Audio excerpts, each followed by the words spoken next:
Hola, ¿qué tal? ¿Cómo se encuentran todos? Vamos a continuar con el segundo parcial, con el contenido del segundo parcial de contabilidad gerencial. Para eso vamos a continuar con lo que sería el tema número 6. El tema número 6 se llama modelo de análisis CBU. Es un tema muy interesante y un tema totalmente estructurante en la materia, y les diré incluso más para la formación de un licenciado en administración. Vamos a abordar los siguientes contenidos: análisis CBU, conceptos, componentes, supuestos, forma de presentar el análisis, múltiples causantes de costo, importancia del análisis para la planeación, punto de equilibrio, resultado meta, margen de seguridad, apalancamiento, mezcla de ventas, empresas uniproducto y multiproducto, y análisis de sensibilidad e incertidumbre. Y vamos a culminar con algunas reflexiones sobre el modelo. Como conceptos previos, es muy importante que nosotros tengamos muy claro lo que es la clasificación de costos según su comportamiento. Eso lo vimos en el tema número 2 de la materia.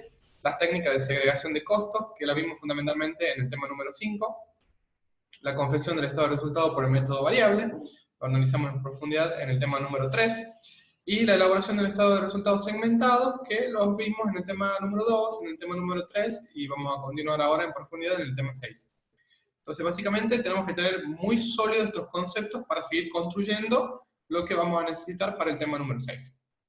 Me gustaría empezar con esta frase de Shakespeare que dice: cuando pensamos en edificar, estudiamos en primer término el terreno y luego levantamos el plano. Cuando vemos la configuración de la casa, entonces calculamos los gastos de su construcción. Y si encontramos que sobrepasa nuestros recursos, ¿qué otra cosa hacemos sino volver a trazar nuestro plan? Cuestión que nosotros vamos a realizar en la práctica de manera cotidiana, ¿sí? Planificación. Por eso es muy importante que el licenciado en administración cuente con algún set de herramientas o de modelos que le permitan facilitar esta tarea. Entonces, adentrándonos a lo que es el modelo CBU, como concepto, lo que primero podemos decir que es un modelo, y como todo modelo es una simplificación de la realidad, y básicamente CBU es una de las aplicaciones o de una de las principales herramientas con las cuales disponemos para tomar decisiones. El gráfico que se presenta a continuación indica cuáles son los componentes del modelo que lo vamos a analizar a continuación. Básicamente lo que podemos ver en el mismo es que una porción de los ingresos está representado por lo que son los costos variables. La diferencia entre los ingresos y los costos variables está dada por el margen de contribución, que lo estudiamos allá por el tema 3. ¿Recuerdan? El margen de contribución era el precio de venta de cada unidad, descontados todos los costos variables necesarios para la misma. En donde en esos costos variables incluimos un concepto amplio de costos variables, no solamente los de producción, sino los costos variables también de administración, de ventas, de marketing, etc. El margen de contribución va a ser lo que a nosotros nos permita cubrir sus costos fijos. Siempre y cuando el margen de contribución sea mayor que los costos fijos, vamos a obtener una utilidad en operación. Por eso este gráfico me pareció fascinante para demostrar cuáles son los conceptos que necesitamos para el tema. Entonces, como todo modelo vamos a poder representarlo de alguna manera. El análisis CBU se lo puede representar de distintas maneras. ¿Cuál es la base o el punto inicial de este modelo? Es que la utilidad en operación o el resultado es igual a las ventas menos los costos totales. Es decir, los ingresos menos todos los costos. Acá en este caso quiero hacer una pequeña distinción porque en la bibliografía, y particularmente cuando a veces yo expongo algunos conceptos del tema, me voy a referir a un resultado en lugar de una utilidad en operación. Eso por ahí es una discusión en la bibliografía que todavía no se ha terminado de resolver, pero se considera en este caso utilidad utilidad en el término amplio, no solamente cuando obtenemos una diferencia positiva, ¿sí? Entonces, básicamente, si uno busca en el diccionario, en realidad utilidad es el remanente que te va a quedar a vos, o sea, la ganancia, una vez que descontás los egresos. Pero acá estamos haciendo referencia a utilidad, pero podría ser también pérdida. Por eso hay unos autores que sugieren que en vez de llamarse costo, volumen, utilidad, el modelo podría llamarse costo, volumen, resultado. Porque el resultado es un poco más amplio y abarca tanto la utilidad, que sería el término positivo, y la pérdida, que sería el negativo, ¿sí? Entonces, eso quiero que tengan en claro también cuando arranquemos la unidad, que puedo hacer referencia a utilidad o al resultado de manera indistinta, pero con esa concepción de que puede ser positivo o negativo. Esa expresión la podemos trabajar un poco, y lo que podríamos decir es que en realidad las ventas deberían ser igual, o para que la empresa sea rentable, las ventas deberían ser capaces de solventar a los costos fijos, los costos variables y una porción que nosotros deseamos de utilidad, es decir, de ganancia. Entonces, en este caso estamos hablando que la fortaleza de la empresa tiene que estar dada por las ventas. Mientras las ventas sean mucho mayores van a acompañar, por supuesto, a la rentabilidad de la empresa. Pero, a su vez, un elemento de tracción va a ser las ventas, pero vamos a tener otros elementos también, como los costos. ¿Cuáles son los beneficios del método? Que podemos analizar distintas cuestiones, distintos aspectos en términos de operaciones o en términos de marketing, por ejemplo, fijaciones de precios, ¿sí?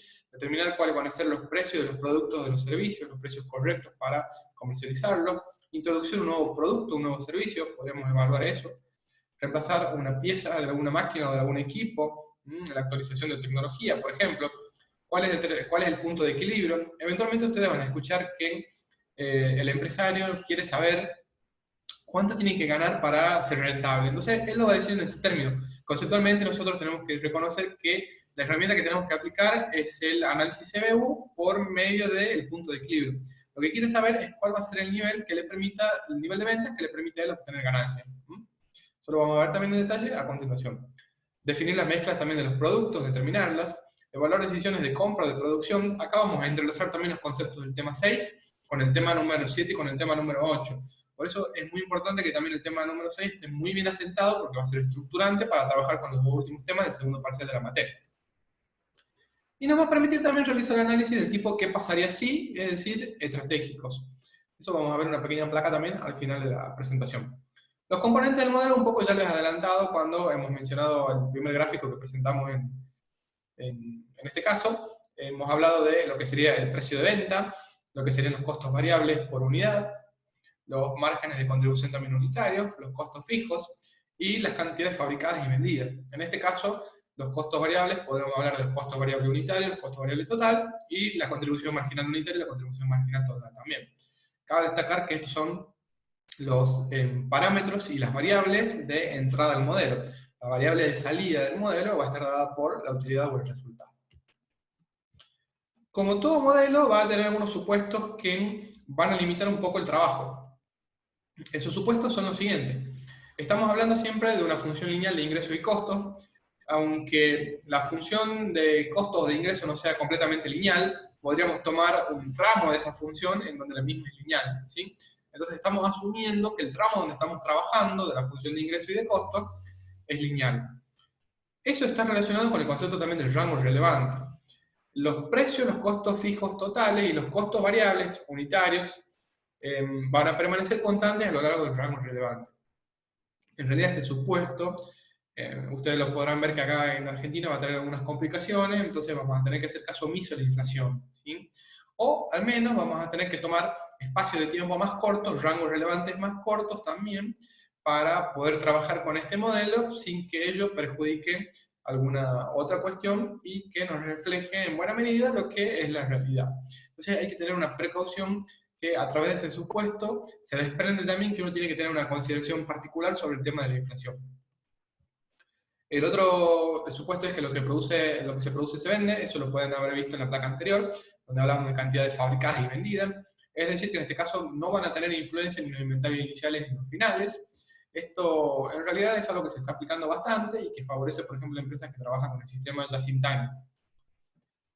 Otro supuesto es que las mezclas de ventas son conocidas y constantes. Es decir, que si en un periodo determinado de tiempo yo vendo 100 productos, de esos 100 productos, 30 son del producto A y 70 son del producto B, y esas proporciones se van a mantener constantes a lo largo del tiempo, ¿sí? También es muy interesante que es un supuesto que limite el modelo. El número de unidades vendidas es, por supuesto, el generador de ingresos y de costos, eso está claro, y no va a haber modificaciones en eficiencia y eficacia en el uso de los insumos. ¿Qué quiere decir? Que si en un determinado momento para elaborar un producto yo necesito, por ejemplo, 2 metros cuadrados de madera, en todo el escenario de tiempo que yo tome, ese requisito va a permanecer constante. Entonces, nunca va a cambiar. De igual manera, vamos a hacer una puntual referencia también a que vamos a mantener, por ejemplo, una determinada capacidad disponible, ¿sí? Es fundamental que tengamos en cuenta eso también para aplicar el modelo. Es decir que, por ejemplo, no vamos a cambiar o no vamos a elegir un proveedor que me brinda una materia prima mucho más económica por sobre el proveedor que estoy trabajando. Por más que en la práctica pase eso, en todo caso lo que debería hacer es cambiar el modelo y trabajar de vuelta. ¿sí? Entonces vamos a tener ese supuesto también. Bueno, algunas expresiones útiles para comenzar, recordando nuevamente lo que habíamos dicho sobre la contribución marginal, que está dada por el precio de venta menos todos los costos variables, sean de producción o sean costos variables que no sean de producción, de administración, de ventas, de marketing, etc. La diferencia entonces entre el precio y el costo variable unitario me daba la contribución marginal por unidad. Y la contribución marginal, justamente conceptualmente, era aquella cantidad que a mí me va a permitir cubrir con los costos fijos. Si la contribución marginal, como también lo habíamos visto en la primera placa, es superior a los costos fijos, voy a obtener un resultado positivo o utilidad. De esto también podemos desprender entonces el porcentaje de costos variables, que está dado por los costos variables totales divididos en las ventas totales. Lógicamente, como hemos visto, los ingresos se pueden considerar como una porción para los costos variables y como otra porción para la contribución marginal total. Y vamos a hablar ahora del porcentaje de contribución marginal. Esto también lo van a encontrar en la bibliografía de distintas maneras. Podemos hablar del porcentaje de contribución marginal, o la razón de contribución marginal. Estamos haciendo referencia a lo mismo. Eso está dado por la contribución marginal dividido en las ventas totales, cuando hablemos en términos totales. Contribución marginal total en ventas totales. O lo que es lo mismo, decir, el 100% que representaría los ingresos menos el porcentaje del costo variable. Porque esos ingresos consideran a los costos variables y a la contribución marginal, ¿sí? Es decir, que van a ser conceptos que van a estar alineados y van a tener una relación. Uno, conociendo el porcentaje de costo variable, podría conocer el porcentaje de la contribución marginal y viceversa. Y la contribución marginal unitaria en porcentaje se puede describir como el margen de contribución por unidad dividido en el precio de venta. Y el margen de contribución por unidad era el precio de venta menos los costos variables. Como forma de representar el análisis CBU, Horngreen distingue en realidad que hay tres métodos de expresar el análisis CBU. Otra bibliografía también acompaña esta clasificación. Hablamos de que primero tenemos una forma que es algebraica, es decir, un método de la ecuación, en donde podemos identificar el precio de venta por las cantidades vendidas, menos los costos variables por unidad por las cantidades vendidas, por supuesto que son producidas y vendidas, recuerden acá el supuesto del modelo, menos los costos fijos, obtenemos la utilidad o el resultado. Ahora bien, esta va a ser la ecuación madre en contabilidad gerencial, que la vamos a tener que recordar desde un primer momento. Es la misma ecuación, nada más que desagregada, a decir que el resultado es igual a los ingresos menos los costos. Los ingresos están conformados por el precio de venta por las cantidades vendidas, y los costos por el costo variable por unidad por las cantidades vendidas, y los costos fijos. Si trabajamos un poco algebraicamente esta ecuación, podemos llegar al segundo método que enuncia el autor, que lo denomina método de la contribución marginal. Si restamos, por supuesto, el precio de venta menos por los costos variables, vamos a obtener lo que es la contribución marginal. Entonces podríamos llegar a la última ecuación, que está dada por el margen de contribución por unidad por las cantidades vendidas menos los costos fijos, igual al resultado. La otra manera que tenemos para representar también el análisis CBU es a través de un gráfico. También podemos tener distintas maneras gráficas de representarlo. Uno es considerando los ingresos totales versus los costos totales. En este gráfico podemos observar que los costos variables, en una primera instancia tenemos los costos variables y los costos fijos, por supuesto que son lineales también, atendiendo el supuesto. Los costos variables inician a partir de, en realidad cuando no vendo unidades, no tengo costos variables, por eso nacen las rectas del cero. En cambio los costos fijos, aunque yo no tenga unidades producidas y vendidas, tengo que incurrirlos. Por eso es que el costo total va a estar dado por la suma de los costos variables con los costos fijos. Y los ingresos totales van a nacer del origen de coordenadas. En donde se intersectan justamente los ingresos totales a los costos totales, va a ocurrir lo que vamos a denominar más adelante punto de equilibrio. Otra manera también de representar el análisis CBU es a través de lo que se denomina gráfico V o gráfico utilidad volumen, ¿sí? O también podríamos llamarle el resultado volumen, ¿sí? Porque en el eje de la Y estamos evaluando la utilidad o la pérdida, el resultado en el fondo, y en el eje de las X estamos evaluando las unidades producidas y vendidas. En este caso pueden ver que la recta que está dada por el color celeste está graficando el resultado de la empresa. En esta gráfica es muy importante que ustedes también reconozcan que en el fondo estamos trabajando con la ecuación que me dice que el margen de contribución por las unidades vendidas menos los costos fijos es igual al resultado. Entonces ahí pueden identificar cuál será la pendiente de la recta. En este caso, el volumen de equilibrio, es decir, aquella cantidad que iguala los ingresos totales con los costos totales, está aproximadamente entre 10 y 12 unidades. No llego a percibir bien si son 10 unidades o 11 unidades. Hagamos de cuenta que son 10 unidades, para resumirlo, porque no está clara por la escala del gráfico. Si fueran 10 unidades, nosotros podríamos decir que mirando el eje de las X, de 10 unidades hacia la izquierda, estamos en zona de pérdidas, y de 10 unidades hacia la derecha, estamos en zona de ganancia. Ahora bien, ¿qué pasará cuando la empresa venda 2.000 unidades? ¿Sí? Bueno, cerramos la empresa. No, está en pérdida, tenemos que ver cómo volvemos a esa empresa rentable. ¿Sí? Lógicamente, en este gráfico también podemos ver, vamos a poder identificar dos puntos necesarios. ¿Por qué? Porque si recuerdan, para trazar una recta, cuando analizamos en matemáticas o en álgebra, necesitamos dos puntos. Uno va a ser el punto donde se intersecta el eje de las Y, y otro donde se intersecta el eje de las X. El que intersecta el eje de las Y es el costo fijo total, porque si ustedes se fijan, cuando no tengo volumen de producción y de venta, tengo que incurrir en un costo total que está dado por 80.000 pesos en este caso. Y el otro, que es 10, es el valor del punto de equilibrio para el caso que estamos trabajando. Entonces, ¿por qué decimos que el modelo CBU puede ser aplicado en la planeación? Porque nos va a permitir definir punto de equilibrio, resultado meta, margen de seguridad, elección de estructura de costos, que va a tener aparejado también lo que es el concepto de apalancamiento operativo y la definición de las mezclas de venta. Vamos a resumir un poco estos conceptos a continuación. El punto de equilibrio, en realidad, ya lo adelantamos, está dado por el nivel de ventas que produce que los ingresos totales sean iguales a los costos totales. ¿Sí? Entonces, es el nivel de ventas que al empresario no le brinda ganancias. O sea, la utilidad, el resultado operativo es igual a 0. En este caso va a estar dado por igualar la primera ecuación donde nosotros trabajamos en un primer momento, que es el precio de ventas por las cantidades, menos el costo variable unitario por las cantidades, menos el costo fijo, igual a 0. Si trabajamos un poquito esa ecuación, podemos decir que el punto de equilibrio en unidades está dado por los costos fijos dividido en el margen de contribución por unidad. O también podemos expresar el punto de equilibrio en ingresos, en donde vamos a tener que va a estar dado por los costos fijos dividido en el porcentaje de margen de contribución o la razón de contribución unitaria. ¿Sí? Eso está aparejado también de trabajar un poco la primera ecuación que está en el recuadro naranja. En lugar de trabajarla de esa manera, deberíamos trabajarla con la contribución, con la razón de contribución.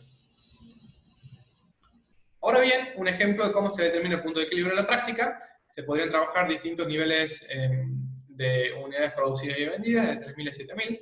Eso va a representar en este caso un rango relevante para los costos, porque noten que los costos fijos no van a cambiar, van a permanecer estables. Podría suceder que los costos fijos cambien porque hay un salto en el rango relevante, ¿sí? Por ejemplo, por la incorporación de una nueva maquinaria. Consideramos las ventas, los costos variables, los márgenes de contribución y los costos fijos. Y a través de este cuadro podemos ver que cuando la empresa vende 5.000 unidades, los ingresos se equiparan a los costos totales. Los ingresos 100.000 y los costos totales 50.000 de costos variables y 50.000 de costos fijos, 100.000. Por ende, la utilidad es 0, estamos en punto de equilibrio. Ahora bien, en esta ecuación también tiene algún efecto el impuesto a la renta, como se lo conoce en otros países, en Estados Unidos. Acá vamos a considerar lo que es el impuesto a las ganancias. Y lo único que vamos a tener que hacer es una pequeña transformación en la ecuación que nosotros trabajamos de origen para dejarla de la siguiente manera. La utilidad neta deseada va a estar dada por la utilidad en operación deseada menos la utilidad en operación por la tasa fiscal. Sería menos el impuesto. En otras palabras, la utilidad neta va a estar dada por la utilidad en operación después de impuestos. Entonces está multiplicado por 1 menos la tasa fiscal. Y ahora bien, yo sé que esa utilidad en operación deseada está dada por el precio de venta por las cantidades menos los costos variables por unidad por las cantidades vendidas, menos los costos fijos. ¿Sí? Entonces, podría reemplazar en menos una sola ecuación con esas dos que tenemos trabajando acá. Bien, de esa manera incorporaríamos lo que sería el impuesto a la ganancia aquí a nuestro modelo. Ahora bien, también resulta relevante hablar del resultado meta. El resultado meta implica realizar algún tipo de planificación para obtener un determinado resultado. Es decir, yo podría iniciar un año calendario con la meta de obtener una ganancia anual de, por ejemplo, 1.000.000 de pesos. Entonces mi pregunta sería, bueno, si yo quiero obtener 1.000.000 de pesos de ganancia anualmente, ¿cómo hago o cuáles van a tener que ser esos procesos de avance que a mí me lleven a poder obtener esa ganancia? ¿Sí? Entonces, para ello también voy a tener que hacer un pequeño ajuste en la ecuación que nosotros trabajamos, y haríamos lo siguiente. Precio de venta por la cantidad de vendida, menos los costos variables unitarios por las cantidades de vendidas también, menos los costos fijos, igual a la utilidad de una operación deseada. En este caso sería el $1.000.000 que yo había pensado para el año. Y eso también, si se lo despeja, se puede obtener que las cantidades de unidades que se deberían vender para obtener el resultado meta van a estar dadas por los costos fijos más la utilidad de la operación deseada, el $1.000.000 en mi ejemplo, dividido en el margen de contribución por unidad. ¿Bien? Entonces, de esa manera voy a encontrar de forma rápida cuántas unidades debería vender a lo largo del año para obtener esa utilidad o ese resultado que yo deseo. Cabe destacar que el modelo tampoco me va a decir a mí cuáles van a ser, cuántas unidades voy a tener que vender por mes. ¿Sí? Yo lo que voy a saber, por ejemplo, es cuántas unidades voy a tener que vender en el año. De ahí podrán haber meses que se venda más, se venda menos. Entonces, estamos viendo también cómo funciona el modelo, porque es una simplificación de la realidad. Otro aspecto muy, pero muy interesante cuando hacemos este tipo de análisis es lo que denominamos margen de seguridad. El margen de seguridad básicamente nos va a servir también para realizar un análisis de sensibilidad, y el análisis de sensibilidad es aquel que responde a la pregunta del tipo que sucedería o qué pasaría si.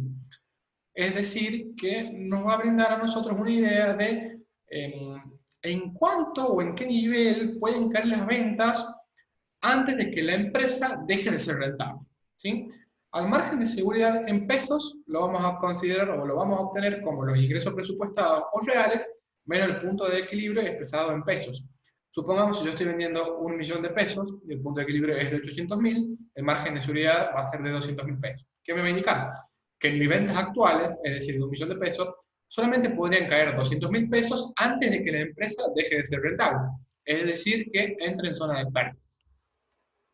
Eso es un dato muy importante porque ante un escenario o una coyuntura desfavorable, es muy importante conocer cuál es la flexibilidad que tienen las ventas para que mi empresa siga siendo rentable. ¿Sí? Entonces es muy importante también conocer lo que es el margen de seguridad. Ahora bien, el margen de seguridad también lo podríamos empezar en unidades. Esto lo podríamos hacer cuando hablemos en realidad de empresas que venden un solo producto. Imaginen que es mucho más complicado cuando una empresa vende múltiples productos. Imaginen un caso de múltiple producto como un súper. Tienen innumerable cantidad de productos. No les interesaría saber cuántos chocolates Nesquik tienen que vender, o cuántos cafés Nescafé, o cuántos cafés La Virginia tienen que vender para llegar antes de caer en zona de pérdida. Si no, les interesaría saber cuál es el monto en el cual los ingresos podrían caer antes de entrar en zona de pérdida, es decir, de no poder cubrir con los costos fijos. El margen de seguridad en unidades está dado por las cantidades de ventas presupuestadas o las cantidades de ventas reales en unidades, menos el punto de equilibrio expresado en unidades. ¿Eso qué me diría? Si supongamos que yo estoy vendiendo 10.000 unidades y el punto de equilibrio es de 6.000 unidades, en realidad las ventas pueden caer 4.000 unidades antes de empezar a entrar en zona de pérdidas. O como porcentaje también puede ser expresado el margen de seguridad, y va a estar dado por el margen de seguridad en pesos, no en dólares, está dado porque es la fórmula tomada del libro, eso sepan disculpar, sobre los ingresos presupuestados también en pesos reales. Entonces va a decir cuál es el porcentaje de ventas que yo voy a tener permitido antes de entrar nuevamente en la zona de pérdida, es decir, que el resultado sea negativo. Ahora un concepto muy importante que está relacionado con el tema es lo que se denomina apalancamiento operativo, lo que se conoce también como GAO, grado de apalancamiento operativo. El grado de apalancamiento operativo evalúa, en realidad, es una medida que evalúa el riesgo y el rendimiento de la estructura de costo alternativa. ¿Se acuerdan cuando en el tema 1 hablábamos del apalancamiento financiero? En ese caso hacíamos alusión de cuál era el porcentaje, cuál era la relación que existía entre la deuda, el patrimonio neto y los activos. Valga decir, cuál era la relación entre los fondos provenientes por terceros, los fondos provenientes por financiación propia y los activos totales. ¿Sí? Entonces, en ese caso, evaluábamos cuál era la presencia de deuda en la estructura. Cuando hablemos de eso era apalancamiento financiero. Y ahora vamos a evaluar apalancamiento operativo. Es básicamente algo muy similar, pero solamente evaluando la presencia de costos fijos y costos variables en la estructura de costos totales de la empresa. ¿Sí? Acá lo que vamos a decir es que una empresa va a estar muy apalancada o más apalancada a medida que los costos fijos sean mucho mayores en proporción a los costos variables. Bueno, ustedes me podrán decir, profesor, ¿eso será bueno, será malo? La respuesta en realidad es que tener un grado de apalancamiento operativo no necesariamente se puede calificar como bueno o como malo, porque va a depender de muchos factores, sino que podríamos decir que es un apalancamiento elevado o un apalancamiento bajo, sin perjuicio de que ello implique que sea positivo o sea negativo para el negocio, ¿sí? Entonces, básicamente, el grado de apalancamiento operativo evalúa eso, la presencia de costo fijo en la estructura de costos totales de la empresa. El grado de apalancamiento operativo lo vamos a determinar como el margen de contribución total, la contribución marginal total, dividida en la utilidad en operación, ¿sí? Vamos a trabajar de esa manera para obtener el grado de apalancamiento operativo, que va a ser una unidad, va a ser una medida que va a estar evaluada, va a estar dada en tantos por uno. En un ejemplo, podríamos ver el GAO de la siguiente manera. Suponga que se tiene el caso de que existe la posibilidad de cambiar la tecnología actual de la producción. Entonces he encontrado una manera de cambiar las tecnologías de producción. Tecnologías, llamémosle, por ejemplo, a una maquinaria que utilizo para producir un determinado producto. La siguiente información es útil para un nivel de venta anuales de 10.000 unidades. Y vamos a realizar una comparación vendiendo 10.000 unidades anuales en la tecnología nueva, es decir, incorporando esa tecnología nueva, o con la tecnología actual. En ambos casos podemos ver en el cuadro que las ventas son de 1.000.000 de pesos. Los costos variables son distintos. ¿Por qué? Porque en la tecnología actual tengo costos variables mucho más altos. Lo que me permite la tecnología nueva es reemplazar o alterar esa estructura de costos de mi empresa, llevando algunos costos que son variables a costos fijos. Entonces lo que voy a hacer con la tecnología nueva es incorporar costos fijos para reducir los costos variables, ¿sí? Este es el ejemplo que estamos presentando a continuación. Entonces los márgenes de contribución van a ser distintos, los costos fijos también, las utilidades también. Si podemos ver en términos unitarios, el precio es el mismo, 100 pesos por unidad de cada producto, porque no va a interesarle al cliente la tecnología que yo utilice, porque en realidad eso no tendría en principio algún impacto notorio en el producto que yo estoy comercializando. Los costos variables van a ser distintos porque la tecnología nueva me permite usar costos variables, pero a costa de incrementar los costos fijos. Entonces los costos variables van a ser 50 y 80, y la contribución marginal 50 y 20 para el caso de tecnología nueva y tecnología actual. Entonces, ¿cómo calculamos el GAO en este nivel de producción y de ventas de 10.000 unidades? De la siguiente manera. Hacemos el margen de contribución para cada una de las tecnologías dividido en la utilidad de operación y obtenemos el GAO. ¿Bien? ¿Qué podemos ver? Que el GAO para la tecnología nueva es más alto que el GAO para la tecnología actual. ¿Por qué? Porque habíamos dicho que estamos reemplazando costos variables por costos fijos. Lógicamente, a medida de que haya más costos fijos en proporción a los costos variables en la estructura de costos totales, vamos a ver que ese GAO es mucho más elevado, ¿sí? Entonces, el GAO, ¿qué me va a estar indicando? Que es ese 4 que aparece en la tecnología nueva. Me va a indicar que si las ventas aumentan 1 peso, el resultado operativo va a aumentar 4 pesos. Básicamente me está indicando un nivel de sensibilidad. Ante un aumento de 1 peso en las ventas, la utilidad o el resultado operativo aumenta 4 pesos. Pero ojo, eso también va a estar dado para el caso opuesto. Es decir, que si las ventas disminuyen 1 peso, el resultado va a disminuir en 4 pesos. ¿Sí? Entonces lo que podemos ver es que en una medida que me está evaluando indirectamente el riesgo. ¿Por qué? Porque el cambio en las ventas se va a notar mucho más en la nueva tecnología que en la tecnología actual. ¿Por qué? Porque voy a tener que cubrir más costos fijos. Lógicamente, en la tecnología actual, si tengo que cubrir menos costos fijos, a medida que aumenten las ventas, todo esa contribución marginal que va generando las nuevas ventas se va traduciendo lógicamente en ganancias porque los costos fijos ya están cubiertos. Entonces, lo que me va a indicar la tecnología nueva, que por supuesto el punto de equilibrio va a ser diferente con la tecnología actual, porque voy a tener que vender más unidades para asegurar cubrir mi piso de costo fijo y lógicamente de costos totales. ¿Sí? Entonces, eso es lo que me está evaluando el GAO. Es una medida de sensibilidad. Ahora podemos hablar también de mezcla de ventas. La mezcla de ventas, en el fondo, está dada por el conjunto de productos que comercializa una determinada empresa. En este caso tenemos distintos tipos de leche, tipos de Nesquik, cereal, etc. Esto también pueden pensar en un claro ejemplo, una tienda de ropa, donde venden remeras, pantalones para mujer, para varón, para niños, buzos, canguros, etc.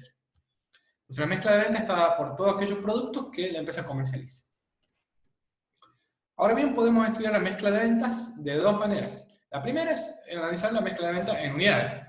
Si hablamos de mezcla de ventas en unidades, estamos analizando las cantidades, la proporción de las cantidades de productos o servicios que componen el total de ventas en unidades de la empresa. Esta ecuación consiste en lo siguiente. Cuando hablemos de unidades, vamos a hablar de contribución marginal unitaria, PP, promedio ponderado, ¿sí? Entonces, la contribución marginal promedio ponderado, es decir, de toda la empresa, va a estar dada por la contribución marginal unitaria del producto 1, por el porcentaje de unidades vendidas del producto 1 sobre el total de unidades vendidas, más la contribución marginal del producto unitaria del producto 2, por el porcentaje de la proporción de unidades vendidas del producto 2 respecto a las unidades vendidas totales, más hasta que terminó el último producto, ¿sí? Nota, los porcentajes de las cantidades vendidas, por ejemplo, de las cantidades vendidas del producto 1, representa las unidades vendidas de Q sub 1, del producto 1, dividido en el total de unidades vendidas.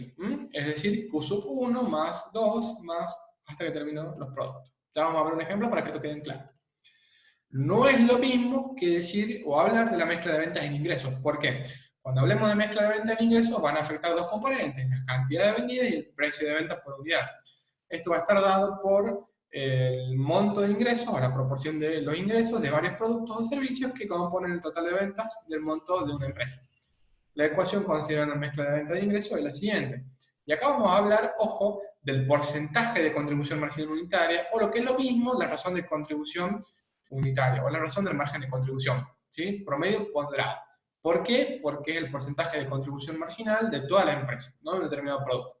Entonces, ¿cómo obtenemos la razón de contribución marginal de la empresa unitaria? Lógicamente va a estar afectada por todos los productos que comercialice. Eso va a estar dado por la razón de contribución del producto 1, por el porcentaje de las ventas en pesos del producto 1, más la razón de contribución del producto 2, por el porcentaje de ventas en pesos del 2, más la razón de contribución del último producto, por el porcentaje de ventas de ese producto, ¿sí? Donde vemos la nota, el porcentaje de ventas en pesos del producto 1 representa en el fondo el monto de ingresos generado por el producto 1, que va a estar dado por el precio de venta del producto 1 por las cantidades vendidas del producto 1, dividido en el monto total de ingresos, es decir, las ventas del producto 1 más el producto 2 más el producto N. ¿Sí? Esa es la diferencia. Acá vamos a conseguir el punto de equilibrio de la empresa. Tenemos dos maneras de obtenerlo, mediante la contribución marginal promedio ponderado o mediante el porcentaje de contribución marginal promedio ponderado. Recordemos que el porcentaje de contribución marginal unitaria no era más que la contribución marginal unitaria dividido el precio. Eso lo teníamos expresado también anteriormente. Vamos a ver un ejemplo para la contribución marginal unitaria promedio ponderado. Considere que una empresa comercializa cuatro gamas de productos. En función de datos históricos se reconoce que la mezcla de ventas en unidades se comporta de la siguiente manera. Por cada 100 unidades que se comercializan, 30 corresponden al producto A, 40 al B, 20 al C y 10 al D. Es decir, vendo un mix de esos cuatro productos. La mezcla de ventas en unidades para el producto A es 30%. ¿Por qué? Porque va a estar dada por las 30 unidades vendidas del producto A sobre las ventas en unidades totales, que son 100 unidades.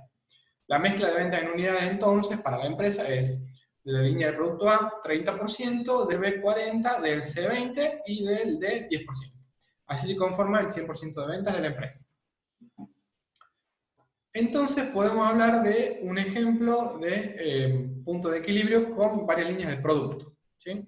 Se obtiene a continuación, continuando con el ejemplo realizado, la contribución marginal promedio ponderado de la empresa.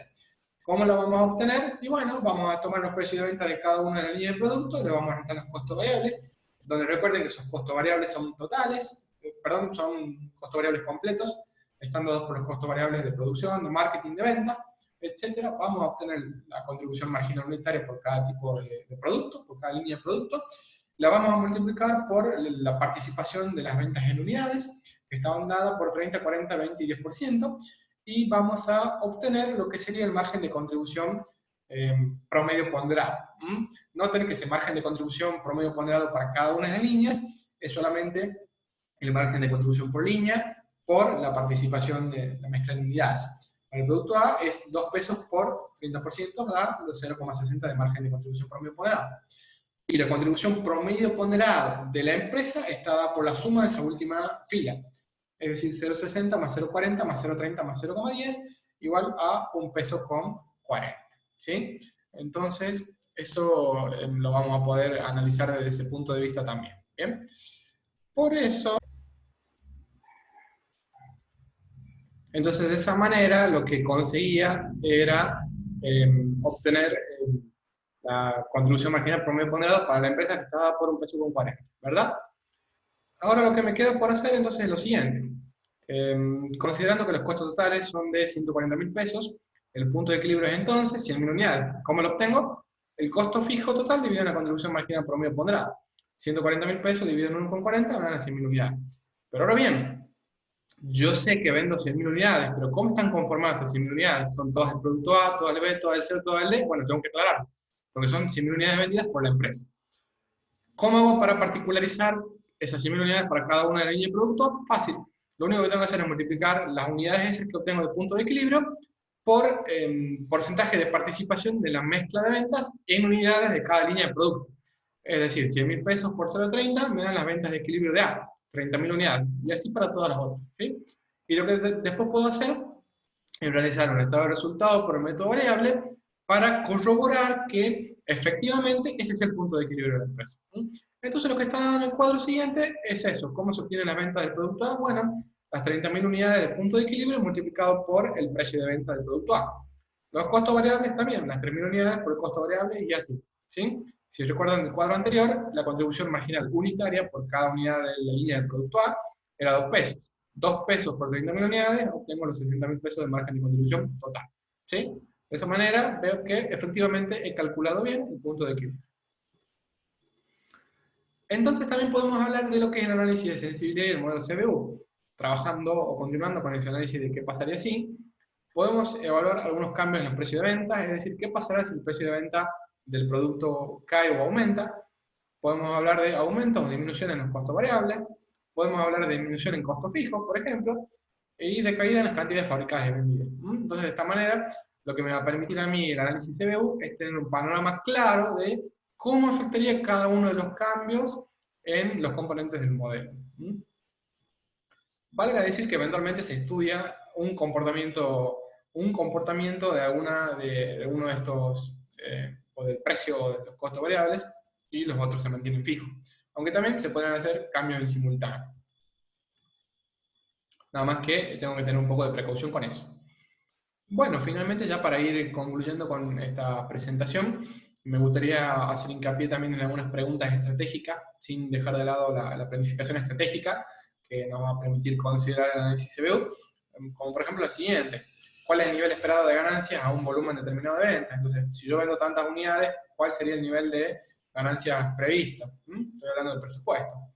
¿Cuál es la cantidad adicional de ventas que se necesita para alcanzar un nivel de utilidad deseado? Claro, el resultado meta. ¿Qué efecto tendrá sobre las utilidades un incremento determinado de las ventas? Entonces, ¿cómo cambian las utilidades si aumenta el precio de venta, o si aumenta la cantidad de vendidas, o ambas?